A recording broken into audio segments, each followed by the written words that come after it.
For 50 years, the ISACA Greater Washington, D.C. chapter has been at the forefront of change, innovation, and excellence in IT governance, audit, cybersecurity, risk management, and privacy practices. In the 1970s, the world witnessed the dawn of the digital age. The foundation of IT audit was laid, and the ISACA Greater Washington, D.C. chapter, previously called the National Capital Area Chapter, or NCAC, was established in 1974.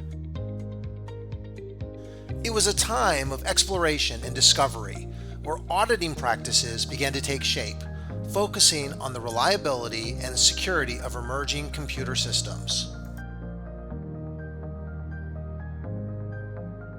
The 1980s brought significant advancements in technology with the rise of personal computers and the expansion of networks. The local chapter for ISACA evolved, focusing on adapting audit practices to these new technological landscapes and emphasizing IT governance.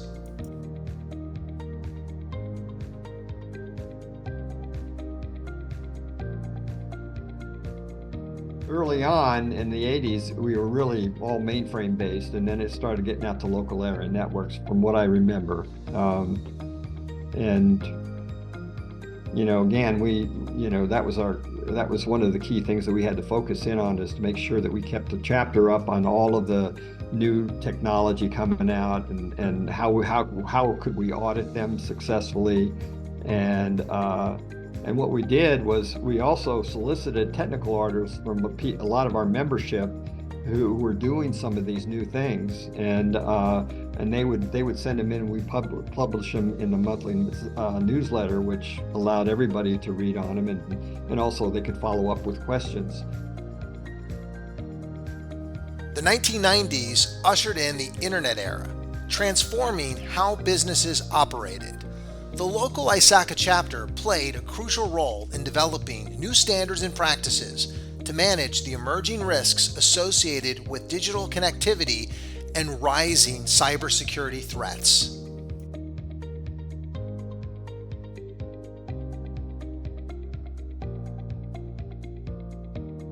NIST wanted to come up with an application controls guide for computer systems, but mostly geared towards the federal government, which was embracing, different kinds of computing besides just mainframe. We were starting to have networks and networking, and so NIST was interested in developing something of a control framework for financial application systems and control of that information. That was an involvement that we had as a chapter.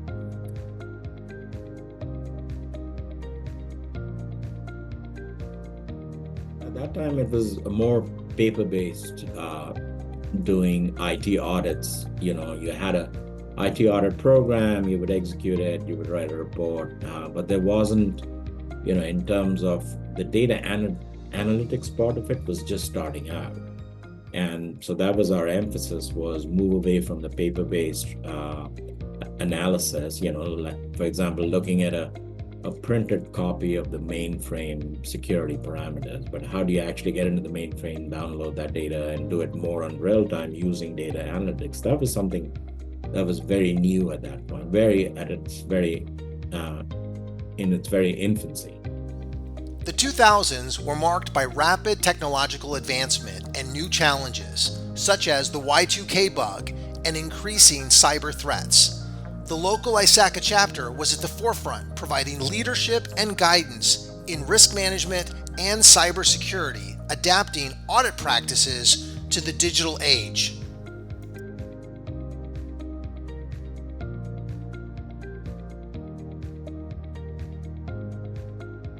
We had several people that ran training, what I call the dinosaurs back in those days, the COBOL and some of those IBM old, mainframe and others. And so I mean, I knew nothing about those old, mainframes, and so on. But we actually used their services. They were very, very happy to come and present and educate others. And I remember in some cases they were kind of, I want to say, the calming factor. They say, okay, we know what we built and we can help, fix it, kind of, adding the 2 digit of the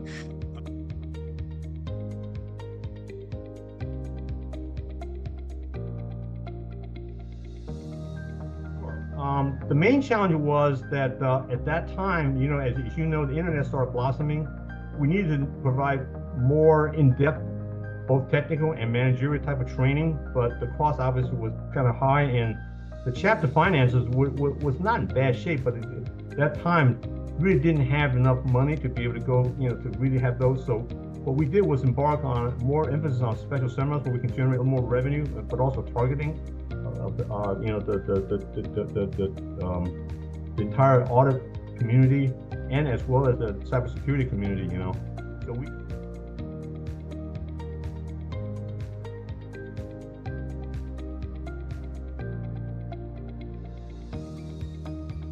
While I was president, the board decided, the local chapter board decided to put together a formal strategy document.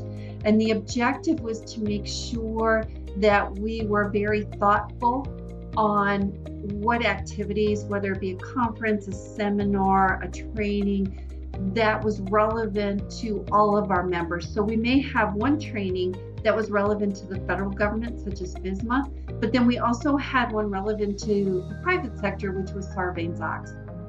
So we had to make sure that we thoughtfully put together this strategy to balance the needs of all the members.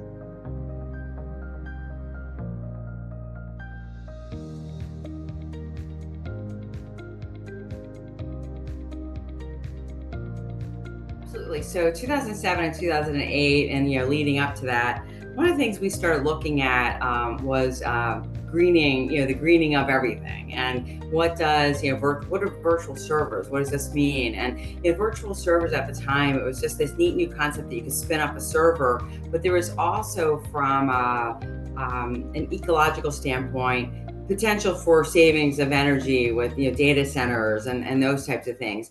And so it was, I think that greening initiatives were a big deal. And part of that may have been, at the time I was the Deputy Inspector General of the House of Representatives, and Speaker Pelosi was either she was becoming Speaker, or was right around the time she had become Speaker.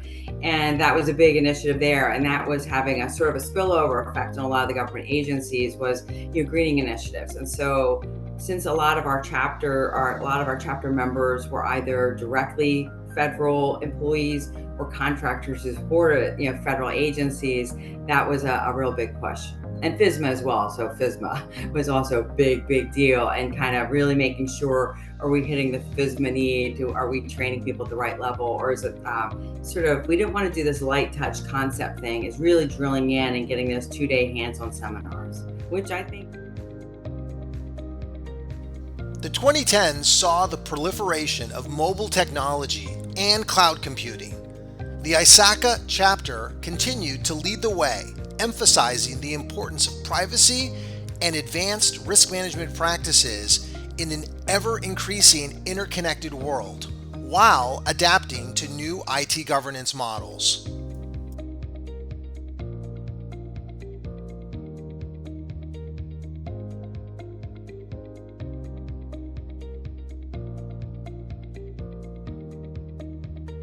I would say when I was president, during that time, vulnerabilities were really spreading across the internet, and federal systems, who the majority of our members work on federal projects, were being hacked and were vulnerable. And then so we were focusing on scanning and vulnerability management. And so that was something that we changed our programs and education for our members to focus on vulnerability management. That was something we definitely did.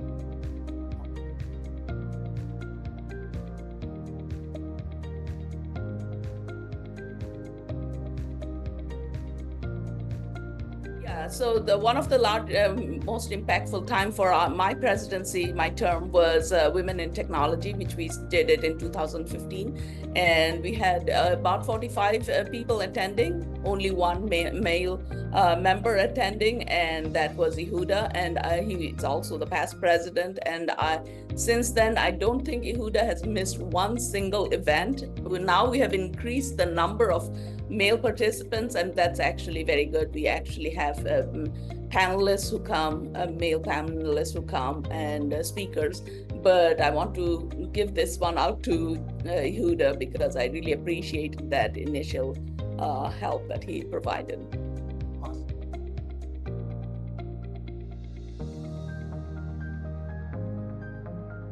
I think one area where we really try to shift the needle, I would say it's partnerships and how we partnered with different organizations.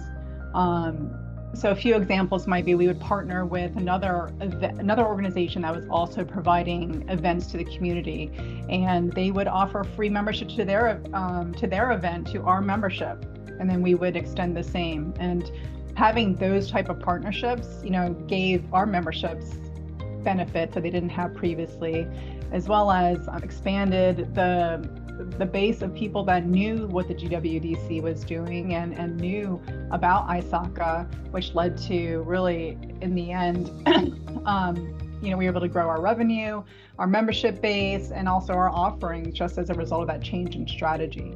I could say the same about sponsorships, right? The types of organizations that we were approaching for sponsorship revenue also evolved during this time, right? We kind of shifted and expanded the type of organization, which really helped support, I think, the growth of the chapter.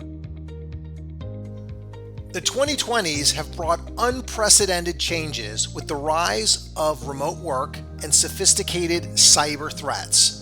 The global pandemic accelerated the shift to virtual environments, pushing organizations to adapt quickly. ISACA GWDC has continued to innovate, ensuring that our members are prepared to tackle the evolving landscape of IT audit, governance, and risk management.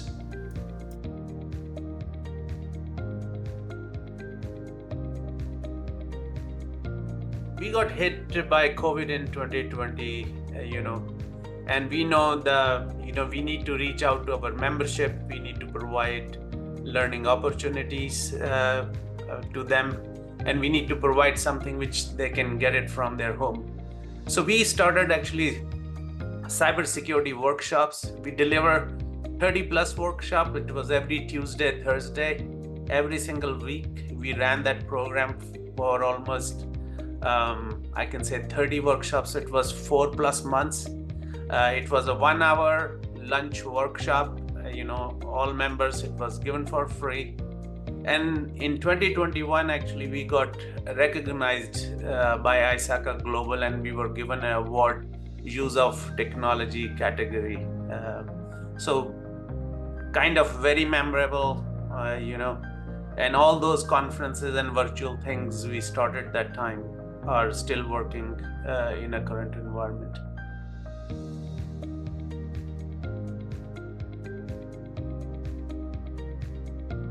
Well, that's a great question. And the very first thing that comes to mind is us launching our ISACA GWDC scholarship program in partnership with the ISACA Foundation, which allows us to provide financial support to students in our region, right? The various universities and colleges that we have relationships with.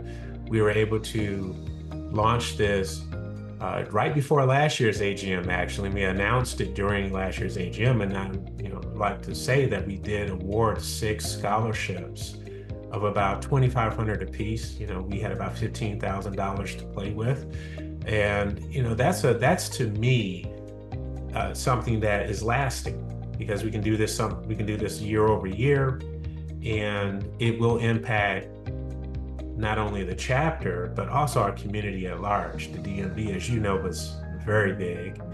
And if we're able to plant the seeds or help those who are planting seeds, who are looking to pivot into the technology or into cybersecurity or digital trust, give them hope, change some trajectories along the way, that's a lasting impact I think anybody would want.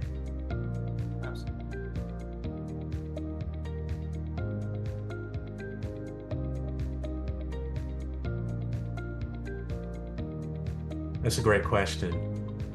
there are some benefits from a professional perspective because you're rubbing elbows with some of the best in the game when it comes to IT risk, comes to cybersecurity, when it comes to generative AI, when it comes to women in leadership, when it comes to diversity, equity, and inclusion. All those help you develop your professional acumen. For me, it's about the networking and how can I be of service to you? Not saying I need something out of it right away or immediately, but how can I be of service to you?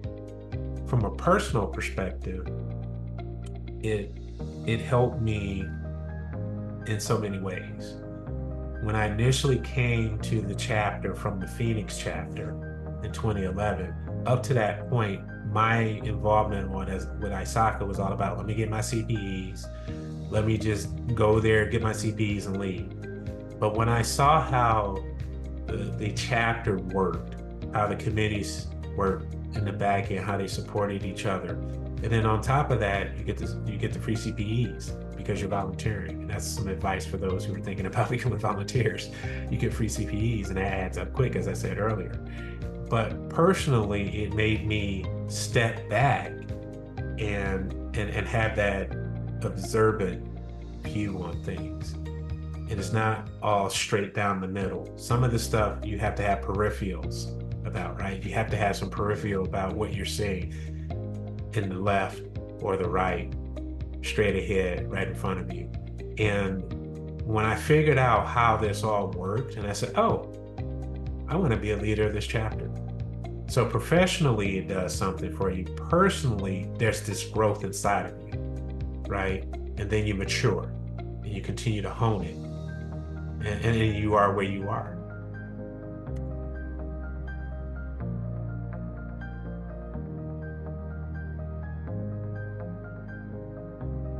That's really a wonderful question. I think that the pandemic really changed things up, and suddenly virtual became so important, and learning really what our members want and understanding the balance between virtual and in-person, technical courses versus networking opportunities, and understanding as well, as our membership changes and different ages enter into our membership. We know, for instance, that Gen Z really loves virtual learning, right? They like short snippets of learning. Millennials prefer, again, different formats of learning. And of course, boomers, maybe more, may appreciate more in-person kind of training events that last a day. And so understanding how our membership has changed and what we all want from the way that we learn, the way that we network, the way that we derive value out of this association is something that we're really challenged to understand. That's why we're running so many surveys and working closely with membership and experimenting as well, so that we get better ideas around what our members really want and how best to provide value for everybody.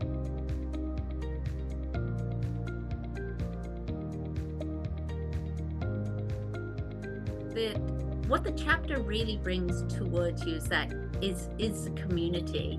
And by being part of a community, what that enables you to do is not only find your next job, but also find the people that will be able to answer the question when you're approaching a project like, I don't know, third-party risk management. How do I do that? Have you done that before? How did you achieve that?